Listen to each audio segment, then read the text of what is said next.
It's official. Video games are the biggest entertainment medium on the planet. Thousands of titles. Millions of players. Billions of dollars. But that's not important. Because it's not the big numbers that make gaming great. It's the experience. You already know that, and so do we.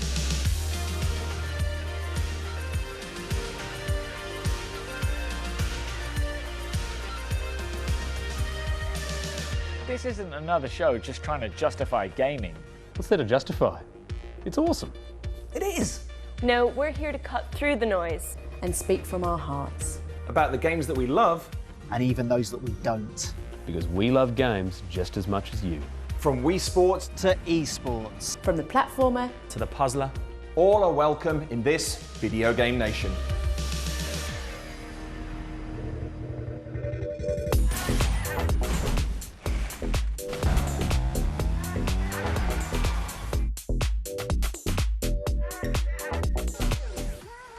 Within the first 10 minutes of Bayonetta 2, you'll have already stomped around in a battle mech, fought angels while surfing on a fighter jet, and swatted a raging renegade demon off a skyscraper.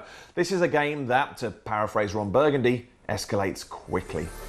Which will come as absolutely no surprise to anyone who dabbled in the original Bayonetta's wonderful brand of witchcraft. It's a series that makes its peers look positively understated, and when those peers are Devil May Cry, Ninja Gaiden and God of War, you realise just how much of an achievement that is. I make absolutely no secret of my love for Bayonetta. It was my game of 2010, a year that also saw the release of Mass Effect 2, Red Dead Redemption and Super Mario Galaxy 2.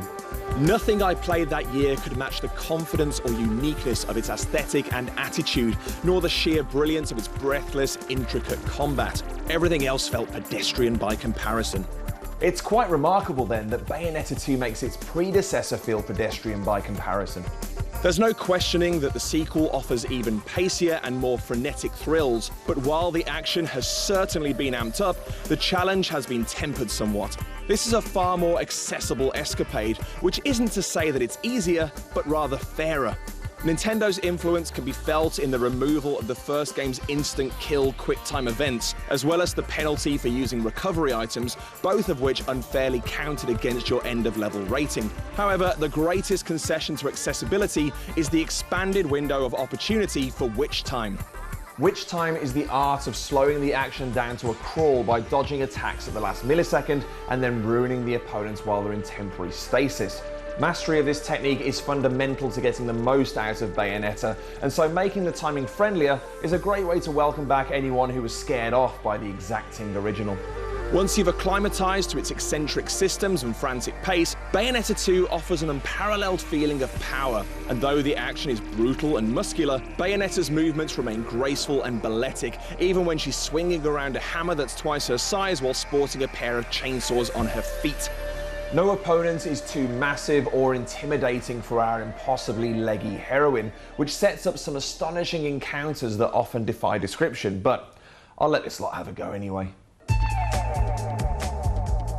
Bayonetta series is effectively just a series of mad things happening over and over again. The bit at the end of Bayonetta 1 where you punch God basically into the sun after this extremely grueling boss battle, and you feel like you've either gone mad or you're the world's greatest hero, or possibly both. Someone should make a statue of that happening and put it outside, you know, put it in a Shibuya square as a testament to the brilliance of Japanese design. My favourite bit of Bayonetta 2 is the opening, because it's just bonkers, isn't it? I was playing it last night, right? My husband's not a gamer and he'd never seen Bayonetta before, and he just sat there for 10 minutes going, what is going on?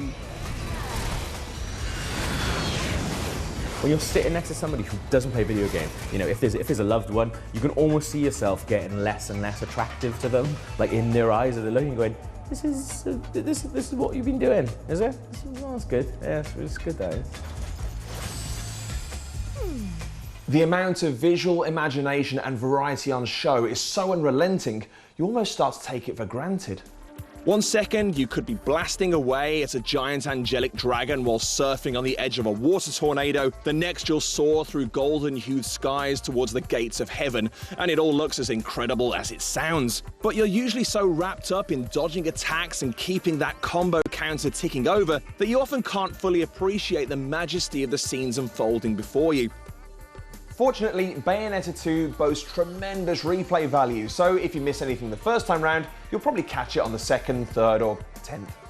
Every stage is also stuffed with secrets to discover, and even when you've found all there is to find, there's a challenging standalone co-op mode to tackle and an overabundance of extortionately priced weapons, accessories, and costumes to buy.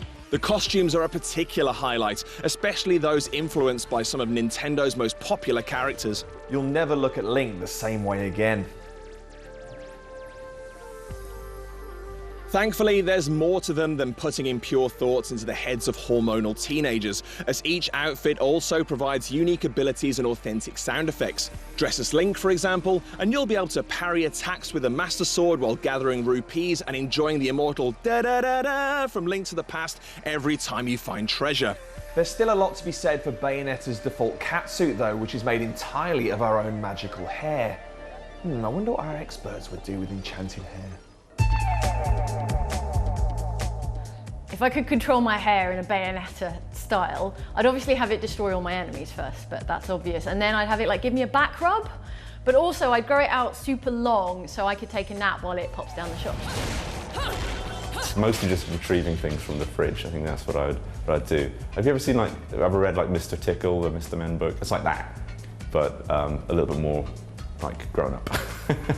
I don't know, I think if I could control my hair Bayonetta style, maybe I'd make like a car, like a Flintstonesy hair car. I don't know if that's possible. If I could do anything with my hair, I would just make it look nice. It'd be very volumized all the time, just a lot of volume. I think that would be nice. With its countless lingering shots of the protagonist's spider-like physique and surprising amounts of bad language, Bayonetta 2 doesn't seem like an obvious fit for a Wii U exclusive. Look beyond the surface though, and you'll find the same precision-engineered gaming and love of traditional arcade values that you'd expect from Nintendo's own. This is action gaming at its most accomplished, spectacular, and essential, and provides further proof that you should ignore the Wii U at your peril. Now, while debate rages on as to whether or not Bayonetta represents a strong leading lady, here's Aoife to tell you about gaming sisters who are definitely doing it for themselves. The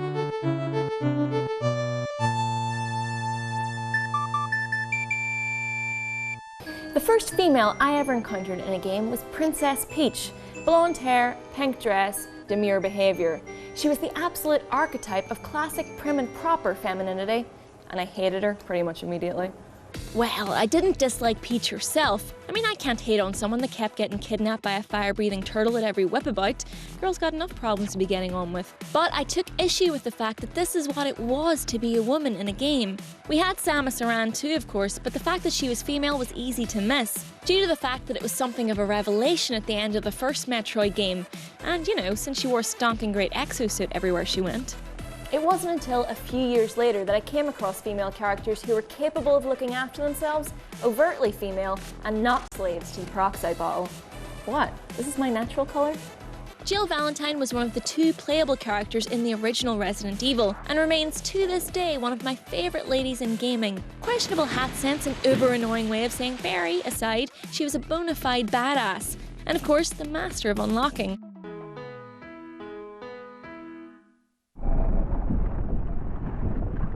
A few years later, Capcom also introduced Regina, the protagonist of Dino Crisis, whose sassy one-liners, refusal to take any BS from overgrown lizards, and above all, portrayal as more than just a token woman in a skin-tight catsuit made her an instant cult hit. Let me guess.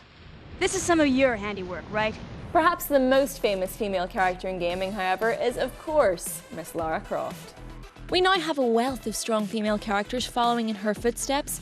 Alex Vance from Half-Life 2, Faith from Mirror's Edge, Nilin from Remember Me, Ellie from The Last of Us, and most recently Amanda Ripley from Alien Isolation. But Lara was the first woman to be accepted as an action star in her own right, and in the mid-90s became gaming's first real celebrity to boot. There's one thing almost all of the women I've mentioned up until now share, however. They're female, sure, but pretty sexless. Lara is eternally single, Jill's romantic relationship with Chris has been mildly hinted at but never explicitly stated, and the rest are married to their mission. Chris, take care. Yeah. They're all beautiful, and obviously by the way the camera longingly lingers over them in-game, we're supposed to think so. But it's almost like they're unaware of their status as top babes. What's with that, ladies? Own it. Maybe you should take a tip from this next femme fatale. Bayonetta's portrayal seems to really divide critics, with some claiming she's nothing more than an object of male titillation, and others refuting this, and saying she's actually quite a strong female character. I think both points are equally valid. Depending on a player's individual outlook or background, she could be read as either of those things. Personally, I'm inclined to lean towards the latter camp though. We may be treated to crotch shots and suggestive language at every opportunity, but there's never a point where Bayo herself is not in control of, or deriving pleasure from, her own body. Female sexuality is a topic that's pretty much never explored in games, so it's no wonder that its depiction here is confusing people. Showing a woman being comfortable with, and dare I say enjoying the idea of sex in a game does not necessarily mean she's there for the enjoyment of its male audience. Now it's time to be naughty. Gaming's female characters have come a very, very long way from the damsels in distress of old, but we've still got a ways to go before the entire industry adequately showcases what I, and a lot of other players already know. Well-written, well-rounded female characters have the potential to be the best protagonists around. Here's to you, ladies.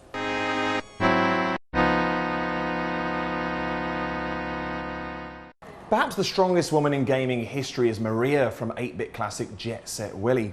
Standing between poor, drunk miner Willy and his nice warm bed, this stern housekeeper forces him to tidy up his nightmarish mansion before he's allowed any kip.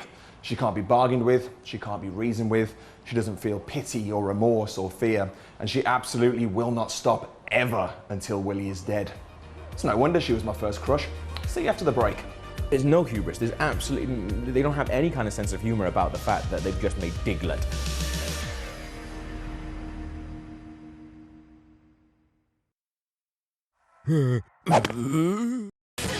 Available whenever you want, on demand.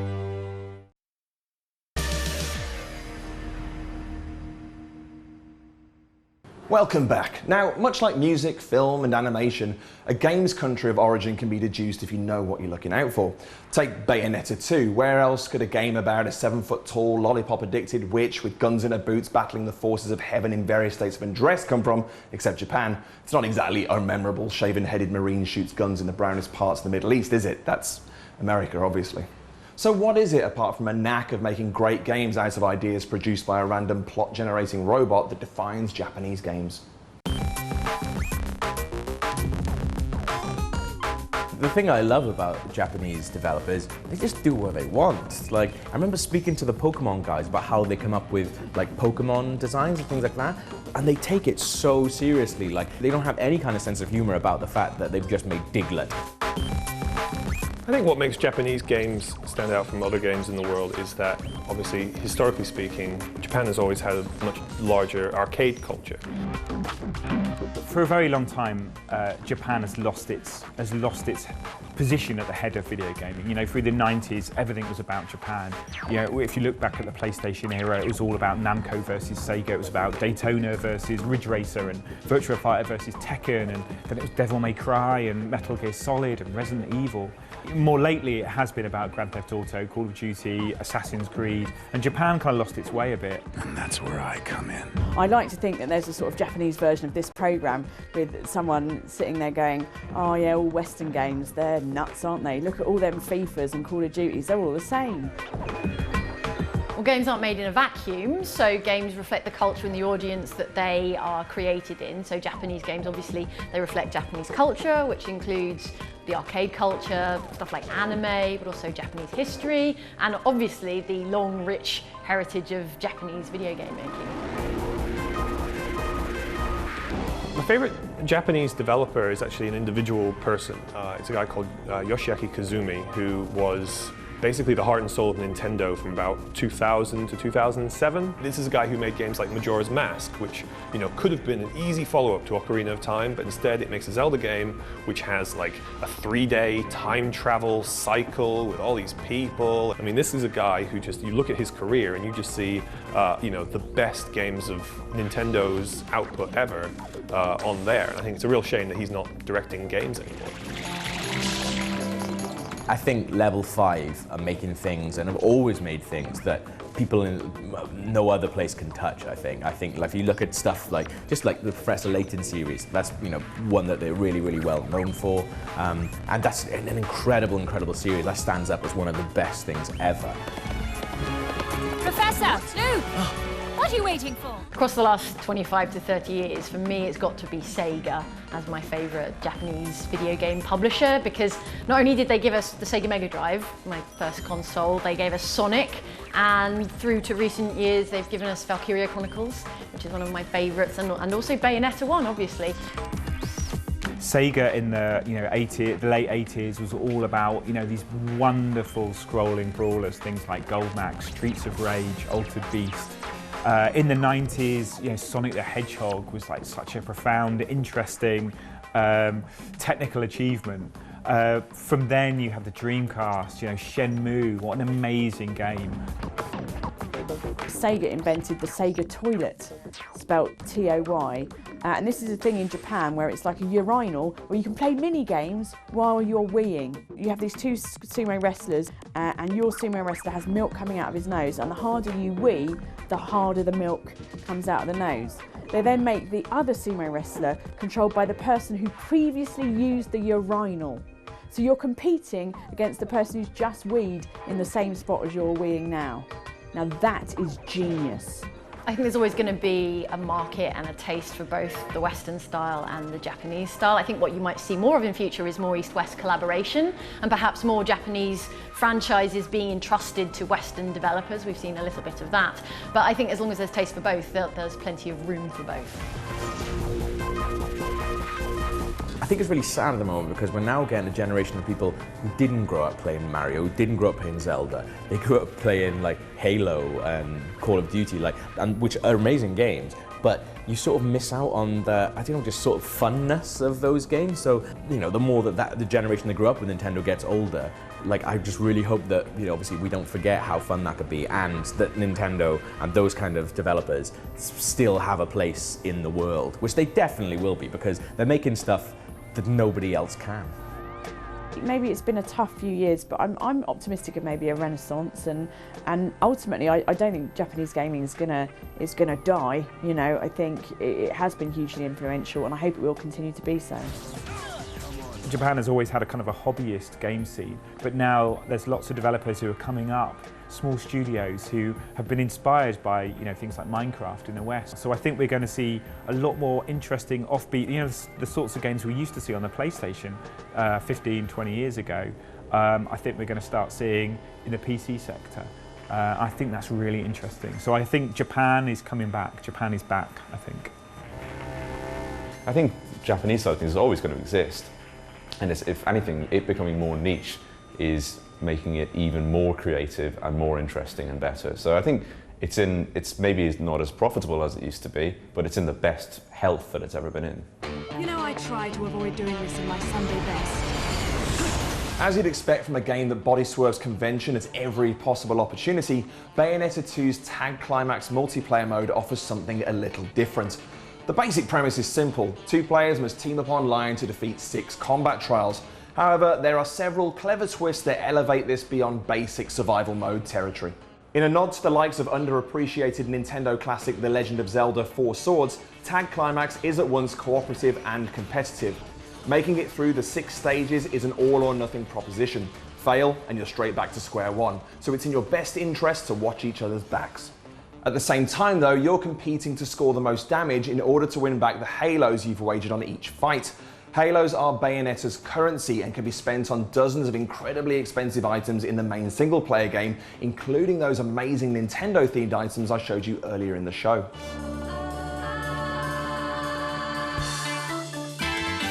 In fact, I'm still saving up for a Princess Peach outfit, so it'd be great if I could find some poor, gullible sap to rob blind.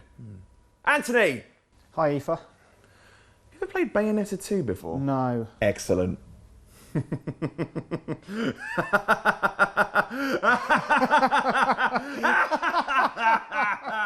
Why? So those two are your basic attack buttons, and you've got your dodge button there, so when you get out of the way of enemies, you'll activate which time. Got it? No. Perfect. Let's go! What's going on? Right, Ant, you are in control right now. Did you just select that? Yes. Right. This tarot card, You Halo's mean to bets. say- So these are verse cards. Each of these cards represents a different set of enemies or bosses from the game. Right. Once you've picked one of those, you can then choose your difficulty, and that's by betting Halos, and Halos are the game's currency. But if you bet 5,000, which you've just done, Yep. then it'll be incredibly difficult. So far, this is just like Dance Dance Revolution mixed with Street Fighter 2, and I've died. Blimey, this is tough, and I don't know what's going on, but I'm just mashing some buttons. Make here. sure you press the right trigger. Oh, which time? That's it, you're in which time now. What does that mean? It just means time slowed down and you've got an opportunity to beat 7 bells out. Which is what I'm doing. Which is, yeah, do it. I'm Do more of shooting it. a bit. I'm sort of... You've picked an incredibly difficult person to fight against for our first I've created a stiletto, foe. a giant Hopefully I'll win stiletto. this and I'll be able to ratchet the difficulty down a little bit. Are we together? We are together. Thank goodness. But if we beat him, this will be a miracle. He's almost dead. But we actually did it. Silver medal. So did I. Who won? What do you mean who won? We're working together. Well, no, it says I lose. Well, in a more what do you literal mean we're sense- working in a more together? literal sense, I You know, won. you said it was co-op. It is And then, co-op. and then we're running through the vortex. I rescued you from the This brink is like of the death. gaming equivalent of waiting for Godot. We're just doing the same thing again. So, we're back at the screen, round 2. Should we turn things down a notch? That was a slightly hectic way of starting. Yeah. But it gets easier. I can make it easier. Well, please And then do. we can build up to something a little more challenging rather than Right. just jumping in at the deep end like you. Should we try and organise some tactics in this? Like you That's- taunt them and then I'll go around behind and kick them up the bottom. God, I've started hallucinating. This guy's shield is pretty annoying. I might taunt him. Don't hit the shield. Sneak around. Here's I'm the taunting tanks. him. That's it. No, sneak around the back. That's it. What do you mean that's it? I'm not doing anything. You were kind of stood in front of him just as bait. Right, I've died. And now you've died as is befitting of bait. How Right, are let's you? be honest. Is it you that's doing the flamethrowers? Yes. Well, where's that from? Can My I feet. Can I flamethrow? No. Why not? Why are you doing loads of stuff that I can't do? Just. You will one day. Don't worry. But you know, right now, the important thing is just to stay alive, and help me become a prince. I mean, what? No, nothing. Just survive. Just enjoy yourself. Just have a good time. It's all about two guys having fun together. Can you just resuscitate me? I will This is try not to two guys resuscitate having you. fun together where This one is person has to get just two guys resuscitated. having a good I've time. never been to like a party or like a time-honoured thing tradition of two where we're all men. having fun and then someone gets resuscitated. Have I won? Have you Did won? I win that one? No, No. I lost again. This is the penultimate round now. You understand? So. Right. If we die, we go right back to the beginning. So you've got to bring me your A game. We're in a different What? bit! We're in a different on a bit! jet, We're on on a a- B-52 bomber! What happened? I've died already! That's got to be the quickest time anyone's Where are you? died. Oh, I don't don't know, but die. I'm just being attacked It's by loads of really hard for me gold-plated to- unicorns. It's really hard for me to rescue you right now. There you go. You're alive. Don't do that again. Is that it? We finished? Yep. Can I go and collect those halos? No. No. I lost again. No. Nice, a gold medal, and I've earned 109,000 halos. How many halos have I got? Doesn't matter. Oh, look at you, Bayonetta. Pretty as a peach.